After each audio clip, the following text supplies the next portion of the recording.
Oke, jadi assalamualaikum. Balik lagi sama gue, Ilan Alkatiri, Persija Insight. Salam garuk dua jari. Gila, luar biasa. Menang lagi kita. Waduh, ini kemenangan yang dramatis. Seperti deja vu. Dan ini cukup membahagiakan. Dak-dakan sepanjang pertandingan. Bahagianya tapi double, 2 kali lipat. Karena wah, dahsyat. Gue akan bahas ini lengkap banget di sini. Nggak akan panjang, insya Allah. Gue akan bahas komentar dari Thomasdo. Gue akan bahas analisa gue sedikit tentang GBK lawan Sleman. Ada sama AFC yang kita ada kemungkinan bisa masuk. Ada kemungkinan bisa nggak masuk juga. Oke, pelan-pelan gue akan sampaikan. Tapi sebelumnya, lo jangan lupa sholat dulu. Seperti biasa gue ingatkan. Setelah sholat, baru nonton gue. Dan jangan lupa di like juga video gue. Yang belum subscribe, di-subscribe. Itu dia. Oke, gue sekarang akan mulai. Girang setengah mati gue. Lo pada girang gak? Gue saking girangnya. Gue kemarin pas abis nonton, kan gue nonton di Cinepolis ya, di bioskop. Beres nih pertandingan, jebret. Saking girangnya gue mau keluar studio. Bini gue ketinggalan. Bini gue sama anak gue ketinggalan di dalam. Gue gak tahu gue nggak. Saking girangnya gue berasa seperti skip. Jadi gue main jalan, akhirnya gue inget, oh iya ketinggalan dalam. Akhirnya gue jemput lagi. Saking girangnya. Jadi mungkin lo ada merasakan hal yang sama gue. Tapi ini sih dahsyat. Karena apa gue girang? Soalnya di TikTok gue terutama, itu banyak banget yang komen pas pertandingan kita ngalahin Persib. Alah, menang 2-0 tapi peringkat lo masih di bawah. Peringkat kita 2, peringkat lo 3. Banyak, ratusan komen lo bayangin. Akhirnya ini momen yang gue tunggu-tunggu. Jebret, kita menang, kita peringkat 2, dia ketiga. Aduh, itu sedep bener. Sedep bener tuh. Gue jadi girangnya tuh ada bercampur. Girang tim gue menang, girang gue bisa sarkas lagi, terus girang seru-seruan di medsos. Banyak banget hal yang bisa membuat gue bahagia kemarin. Bahkan sampai gue merasa rugi untuk tidur karena menghilangkan rasa bahagia gue. Ya salam. Kayak waktu itu pas menang juga gue gitu, gue gak tidur. Oke. Gue akan mulai dari Thomasdo. Dia bilang gini, walaupun kami tidak bermain bagus, secara keseluruhan kami layak memenangi laga ini, katanya. Walaupun nggak bagus, tapi tetap layak menang, karena dewanya lebih jelek lagi. Mungkin begitu pandangan dia. Saya senang sekarang kami berada di posisi kedua, kata Thomasdo. Kami memiliki banyak peluang di babak pertama, tapi tidak berhasil mencetak gol. Saya sudah katakan ke pemain harus lebih tenang. Ritme permainan juga tidak bagus. Saya kecewa dengan permainan seperti ini. Nggak tenang, lini depan kita kurang tenang menurut Thomasdo kayak gitu. Lanjut lagi, hal yang paling penting yaitu pemain punya karakter sangat bagus. Ini kali ketiga kita bisa menang di menit akhir. Itu gila sih, emang itu gladiator banget. Bisa menang di menit akhir tuh nggak semudah itu. Persija udah 3 kali berarti menang di menit akhir. Itu dahsyat sih, mental pemainnya berarti teruji sampai titik darah penghabisan. Jangankan mental pemain, mental penontonnya juga teruji. Gue kemarin ngeliat di bioskop udah ada yang turun 1-2 orang. Gue bilang, waduh ini nih model-model yang mentalnya nggak kuat. Banyak yang masih pada duduk, nunggu sampai detik akhir. Itu detik-detik akhir banget. Akhirnya jebol. Gue nggak tahu ya, gue sempet nggak ngeh. Gue pas gol itu gue langsung naik ke bangku. Gue juga mau minta maaf nih sama Cinepolis. Apa Persija udah ngadain, takut ada apa-apa sama bangkunya. Soalnya gue naik ke atas bangku, gue lompat. Ya kalau bisa dibilang malu-maluin, malu-maluin. Tapi apa mau dikata, ini ekspresi kegembiraan yang, wah gue nengok ke belakang. Gue ngeliat wajah-wajah bahagia. Gue rekam, ada videonya, gue post di TikTok gue, di Instagram gue. Ya itu nggak bisa, itu refleks. Itu secara spontan tiba-tiba keluar seperti itu aja. Malu sebenarnya gue. Tiba-tiba gue naik pas gue beres duduk. Bini gue ngerekam dari samping kan. Ngerekamin gue dari belakang. Pas gue lihat, ya Allah gue begini kelakuannya. Tapi nggak apa-apa. Itu namanya kecintaan yang tidak bisa dibendung lagi. Ya salam. Oke.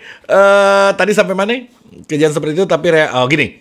Ada beberapa kejadian menarik kayak Doni Tripamungkas ditendang mukanya. Akhirnya di post foto sama Persija, ininya memang bener kena. Soalnya banyak yang komen kayak gini. Dia bilang, apaan gak kena begitu aja cengeng. Lo minta, masa kayak begitu dikasih kartu merah. Ngatnya di post fotonya, hidungnya bermasalah dan ininya memang biru, sebiru-birunya itu. Jadi itu parah, cedera yang parah, ditendang sama si siapa namanya? Ramos apa siapa ya? Wah hasil dia, gue padahal ngepost tentang dia tadi tuh. Lupa gue namanya, Ramos kalau nggak salah. Kasar, anak kecil Doni krempeng, kesian kurus kering. Ya Allah, tega lo tendang mukanya tuh, kesian. Gue nggak tega ngeliat Doni. Tapi itu pelanggaran yang cukup keras menurut gue, dan itu sangat layak dikasih kartu merah. Tapi Thomas Doll beranggapan lain, dia bilang, ini di press con-nya dia bilang ini, kejadian seperti itu biasa, tapi reaksi setelah kejadian itu membuat saya tidak mengerti, dia bilang. Terkadang kita itu seperti binatang, kita kehilangan kontrol, kita terkadang ingin memukul seseorang atau sesuatu yang lainnya, kata Thomas Doll begitu. Padahal kalau kita lihat dia juga begitu sama. Ngomel-ngomel sepanjang pertandingan. Jadi sama aja Dol. Jadi lo jangan nyalahin pemain karena kita semua sama. Lo ngamuk-ngamuk, pemain ngamuk-ngamuk di lapangan, The Jack juga ngamuk-ngamuk lagi nonton. Jadi itu hal yang nggak bisa lo hindarin karena itu muncul secara spontan dan nggak bisa disetting. Jadi kayak gue ngamuk-ngamuk sama Hansa Muyama, ntar gue bakal bahas sama dia. Di babak pertama itu Hansa Muyama kacau, nanti gue bahas. Oke. Terus reaksinya yang menurut Doll, tadi gue sambung yang tadi, menurut Doll berlebihan. Bahkan kata Doll wajar jika si wasit itu kasih 3 sampai kartu merah lagi ke pemain kita sendiri, ke pemain Persija setelah kejadian itu. Jadi menurut Doll gini, kalau lo udah dikasih kartu merah orang ini, selesai. Jangan bereaksi yang luar biasa gitu. Ya reaksi pasti. Namanya temen, ya nggak? Itu karena solidaritas yang sangat tinggi dari pemain Persija. Doll harus paham itu. Pasti dibela, mau apapun itu resikonya, ya bela teman itu utama untuk kita. Jadi mungkin menurut Doll itu reaksinya berlebihan, salahnya sampai kayak mau mukul. Nggak kelihatan di kamera, di TV, di layar itu gue nonton kayaknya nggak kelihatan sedetil itu. Tapi gue ngeliat Rizky Fandi memang nyamperin, ngotot kayak mau nyundul. Ya bagi gue itu hal yang wajar. Gue juga akan bela temen gue jika temen gue mukanya ditendang. Apalagi kurus krempengnya begitu, kesian. Gue kalau bisa masuk ke TV, gue masuk ke TV. Kesian, gak tega. Gue ngenes aja ngeliat si Doni ini. Baik. Jago lagi. Gila, skillnya luar biasa. Oke. Sekarang pandangan gue. Ini dia. Gue sedikit gak banyak catatan karena membosankan pertandingannya di babak 1 dan di babak kedua juga gak ada peluang yang berarti. Dikit tiang hanya di menit akhir. Jadi gue ngeliat kayak gini. Yang pertama Hansa Muyama hancur permainannya di babak 1 di menit 20 ke bawah. Hancur lebur, 3 kali blunder, hampir mencetak gol. Jangan salahin gue ngomel. Andre Tani pun ngomel-ngomel di lapangan. Disamperin dan Samu diteriakin sama Andre Tani. Biasanya kalau pemain yang habis diteriakin jadi jago sama dia. Hansamu kena sama Andre Tani, kena diteriakin karena memang parah banget. Menurut gue dari mukanya aja gue ngeliat ekspresinya parah, nggak ada bergairah. Mungkin dia masih galau nih, kontraknya habis, gue diperpanjang apa kagak, apa gue pindah klub, apa bagaimana. Mungkin ya pandangan gue. Mungkin ada tawaran dari klub lain menarik, tapi dia masih cinta sama Persija. Dia ngelihat Persija tahun depan punya prospek yang luar biasa. Tapi di sini di lain sisi mungkin tawarannya lebih menarik. Mungkin kegalauan itu tertuang ke lapangan karena kelihatan dari mukanya kurang ceria.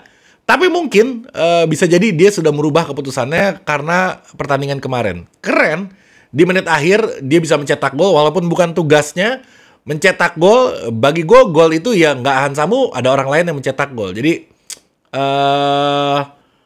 gimana ya? Gol yang bukan diciptakan, gol yang hasil dari keberuntungan akibat kerja keras para pemain. Oke? Jadi gue nggak mau gini, gue nggak mau menilai satu pemain karena dia ngegolin hancur semua permainan ke belakangnya. Jadi tetap kritik itu harus tetap berjalan. Bahwa dia mainnya jelek, lo jangan dengerin gue, lo tonton aja menurut lo jelek apa bagus permainan dia di babak 1 di menit 20 ke bawah ya. Kalau kesananya membaik lah pasti. Gue orang yang sangat suka Hansamu dan gue orang yang sangat pengen dia bertahan di Persija karena luar biasa banget, cocok banget dia di Persija dari mulai karakternya, dari mulai tinggi badannya, mulai skillnya, dan nyetak golnya, dan dia ahli di menit-menit akhir, itu sangat penting. Nasibnya bagus aja. Tapi kalau jelek ya jelek, harus objektif, kita harus jujur sama diri kita sendiri. Kalau jelek ya jelek, kalau bagus ya bagus. Terima kasih udah nyetak gol di menit akhir, itu juga akibat kegigihan dia. Luar biasa, girang setengah mati. Gue kalau ketemu dia mungkin gue pelokin dia. Tapi ya permainannya gak bagus gitu, gak kayak biasanya. Itu yang bikin gue aneh. Kayak Rico Simanjuntak, gue puji setinggi langit.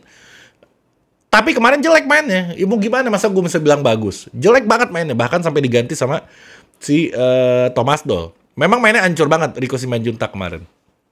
Jangan sampai gue gini, gue pengen membuka pandangan kalian terhadap pemain. Contoh, Kremencik. misalkan nih, dia ngegolin di awal-awal, tiba-tiba dia nggak ngegolin, mandul nggak ngegolin, tiba-tiba dia ngegolin, dia jadi bagus, misalkan. Wah, terima kasih Kremencik apa segala macam. Dia tapi Aji Kusuma contoh, dia cetak 2 gol di menit awal, masalahnya gue diserang waktu itu. Mana lo ngeremehin Aji Kusuma? Dia bilang, lo orang yang paling ngeremehin Aji Kusuma. Dia bilang, gue gak ngeremehin, gue nanya, Aji Kusuma ini siapa? Gue gak kenal, karena dia baru main dari divisi 2, ya jelas gue gak kenal. Bukan berarti jelek, gue bilang, bisa jadi bagus. Ternyata pas Aji Kusuma ngegolin 2, orang nyerang gue. Gue bilang, ya udah tungguin aja. Mudah-mudahan 2 gol setiap pertandingan. Ternyata sampai sekarang belum golin lagi, hanya 2 gol di pertandingan saat itu aja. Gue gak bilang Aji Kusuma jelek, gue bilang dia adalah kreator. Dia adalah kreator, striker yang ngocak-ngacak untuk menyuplai ke target man-nya. Atau dia untuk nge-shoot, ada rebound target man yang nge-sikat. Lo striker kayak gini banyak, bukan cuma Aji Kusuma yang karakternya seperti ini. Kalau di siapa ya yang kreator itu banyak lah pemain bola di Eropa banyak banget. Jadi dia bukan target man tapi dia striker tapi dia kreator yang menciptakan, create. Ya salam, gue mesti jelasin panjang kayak lebar. Jadi sebenarnya kalau Aji nganggolin pun bagi gue kalau gue menilainya nggak ada masalah karena dia tugasnya meng-create aja. Kalau Kremencik nganggolin itu baru masalah karena tugas dia nyetak gol. Ngapain lo main di depan kalau nggak nyetak gol? Itu baru bermasalah namanya. Oke, kan gue bilang 2 pertandingan ini Kremencik kalau dia bagus mungkin dipertahanin, kalau 2 pertandingan ini dia main jelek, goodbye. Kayaknya kalau besok lawan Sleman dia main hancur juga, kayaknya goodbye. Tapi gue ngeliat dari pertandingan kemarin kayaknya lepas sih ini. Kayaknya posisi dia nggak aman menurut gue karena pertandingan kemarin biasa-biasa aja. Nggak yang super gitu, biasa-biasa aja. Oke. Airannya gaya bener-bener Thomas Doll juga teriak-teriak, dia bilang crossing segala macem. Kalau lu denger di TV lo, karena nggak ada yang berani crossing. Padahal Kremencik itu tingginya di atas back lawan. Itu kesempatan peluang emas buat Persija. Bahkan Kremencik ada beberapa kali peluang dari sundulannya. Kenapa nggak terus-terusan? Itu di pinggir lapangan teriak crossing sering banget, tapi nggak pernah dilakukan. Oke? Akhirnya Doll buntu dan mengeluarkan jurus Jitu-nya. Ini dia roket. Pasukan roket masuk. Ada yang pertama ada Niko Naki jebret masuk ke lapangan. Gemeter mulain tuh. Ada Ginanjar. Ada Aji Kusuma roket juga. Ada Frankie Mamamia Misa. Terus ada satu lagi siapa yang? Dia Pade. Udah. Akhirnya pemain-pemain cepat dimasukin ke lapangan. Berubah gaya permainan. Langsung ketar-ketir. Bak-buk serang sampai dapat corner beberapa kali sampai terciptalah peluang, ada yang tiang segala macem. Itu permainan Persija sesungguhnya. Thomas Doll nggak suka gaya bermain cepat, Thomas Doll lebih suka gaya bermain posisi. Tapi nggak bisa diterapkan di Indonesia. Dulu pertama kali dia ngelatih diterapin itu gagal, dia berubah ke gaya main cepat. Sekarang kemarin pertandingan diterapin lagi sama dia. Gue nggak ngerti kenapa dia menerapkan gaya itu di pertandingan yang penting ini. Ternyata nggak berhasil, ya dimasukin pemain cepat berhasil. Jadi memang Indonesia demennya lari-larian.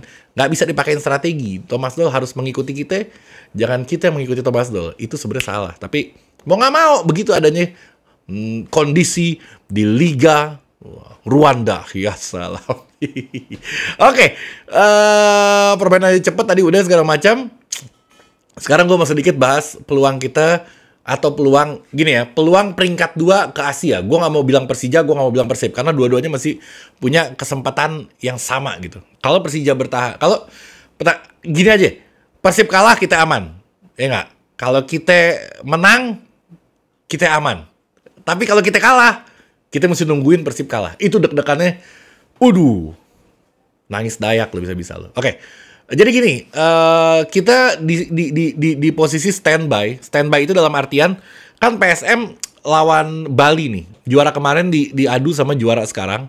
Jadi jadi yang menang ini nanti dia akan masuk ke playoff Liga Champions Asia. Yang menang. Yang kalah, dia akan turun ke AFC. Oke? Kalau si PSM-nya dia bisa lolos ke Piala Asia, posisi kedua otomatis masuk, nggak pakai diadu lagi sama peringkat 2 yang sebelumnya, yang musim sebelumnya. Jadi otomatis kalau Persija peringkat 2 masuk otomatis asal PSM atau Bali lolos ke Piala Asia. Salah satunya aja. Tapi kalau dua-duanya nggak lolos ke sono, gugur di playoff, dia langsung masuk ke AFC, kita goodbye. Kita nggak dapat apa-apa dan Persija atau Persib nggak bisa main di Piala Asia. Jadi kita doain mudah-mudahan salah satu dari kedua tim ini lolos ke Piala Asia. Walaupun gue yakin deh. Gue rasa itu kedua tim itu nggak mau main di Asia sih. Dia paling milihnya AFC. Karena apa? Berat, bos. Dia mau lawan Liga Champion Asia, tapi untuk gengsi oke lah main Liga Champion Asia itu mengangkat nama Indonesia ya. Tapi kalau untuk peluang, AFC lebih berpeluang buat dia sebenarnya. Tapi kita nggak tahu. Kita tunggu aja, mudah-mudahan ada Persija tetap bertahan di peringkat 2 dan kita tetap berpeluang untuk main di Asia, bos. Aduh, away-nya keren kita nanti. Oke, sekarang GBK. Terakhir ya, lawan Sleman di GBK ini, jadi Persija gue rasa ngirim surat ke Patriot, ngirim surat ke GBK. Tapi surat yang terakhir gue lihat, dapat gue kirimannya, ada dari Yunus Sanusi yang tanda tangan di situ, mengirimkan surat dari PSSI resmi ke pihak GBK untuk memberikan izin kepada Persija. Gue bingung, GBK gayanya udah kayak pemerintah loh. Sekarang polisi udah ngizinin, pemerintah daerah udah ngizinin, PSSI udah ngizinin, pihak GBK-nya gede, nanti dulu saya tabok mukanya mestinya. Jangan begitu. Mau dibayar lebih, ngomong. Beres, gampang. Cuman kenapa benci amat sama Persija? Itu yang bikin gue kesel. Kalau konser gercep loh. Kalau konser, wah sibuk. Oke, bisa semuanya. Rumput, kita ganti rumputnya, selesai. Begitu loh bola yang mau main, setengah mati sampai PSSI ngirim surat. Sampai repot. Kayak urusannya kayaknya akan terjadi kiamat gitu. Gue gak ngerti nih orang. Itu stadion bola. Bukan stadion inian. Udah. Puasa, gue bikin biasanya subuh, tapi sekarang gue bikin menjelang berbuka. Jadi gue mau ngomel, gue tahan. Nanti abis buka puasa, baru gue omelin GBK. Oke, cukup. Semoga ini menghibur dan ya semoga Persija bertahan di peringkat kedua lah. Itu udah paling penting itu, supaya kita masih ada peluang paling nggak ke Asia. Atau gengsinya bos, kita ada di bawah, kita ada di atas.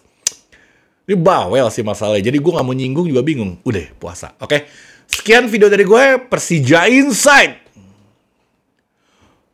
Mundur dulu.